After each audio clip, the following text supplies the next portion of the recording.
প্রথমবার এই আধা পাকা কলার ভর্তা বানায় এত মজা লাগছে কি কমু, এখনো মনে হইতেছে মুখে লাইগা আছে। আর এই আধা পাকা কলার ভর্তা যদি দুপুরবেলা খান তাহলে তো কথাই নেই। আমরা সাধারণত দেখা গেছে মুচি, বড়ই, তেঁতুই, কাঁচা কলা অনেক কিছু মিক্স করে একটা ভর্তা বানাই থাকি, তো অত কিছু লাগবে না, শুধু কলার একটা এই ভর্তাটা যদি বানায় খান বিশ্বাস করেন মনে হবে যে আরো এক গামলা বানায় বয়া খাইতে থাকি। আমার ফ্যামিলির মানুষজন খায় তা কয় আর নাই, এত মজা হয়েছে যে আরও খুঁজতেছে। কলার ভর্তা বানার লাগে লাগতেছে আমাকে তেঁতুল, লবণ আর শুকনা মরিচ।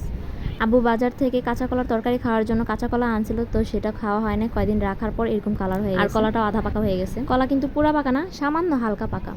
আধা পাকা কলা নিলে হইব কি একটু হালকা হালকা মিষ্টি থাকবো আর একটু টক থাকবো, তো মজা লাগবে অনেক। আর যদি পুরা কাঁচা হলাম তাইলেও ভালো লাগবো। আমি ওইটা ট্রাই করি নাই, তো আমার আধা পাকা কলা ঘরে ছিল, আয়না রাখছিল আব্বু, ওইটা পাইকে গেছে, তো ওইটা দিয়ে আমি বানাইছি। কলাগুলো আলুর মতো সুন্দর মতো পয়লা নিতে হইব, পয়লা একটা আমান দিস্তা অথবা শিলপাটার মধ্যে একটু থেতলাই নিতে হইব ভালো মতো।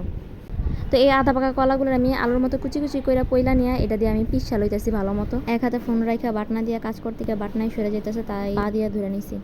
বড় যেমন থেতলাই নেন ঠিক সেমভাবে এটার আমি থেতলাই নিতেছি। থেতলাই নেওয়ার পর এটার মধ্যে আমি পরিমাণ মতো অল্প কিছুটা তেঁতুল, মরিচ, লবণ আমি পরিমাণ মতো আবার দিয়ে আবার এটা থেতলানো শুরু করছি। থেতলানো হয়ে গেছে পরে একটা সুন্দর বাটির মধ্যে লবণ চেক করে উঠায় নিয়ে নিলাম। আমি যে বয়স দিতেছি আমার এখনও মনে হইতেছে যে আমি আরও বানাই খাই। ভিডিওটা যদি ভালো লেগে থাকে তাহলে লাইক, কমেন্ট, শেয়ার দিবেন।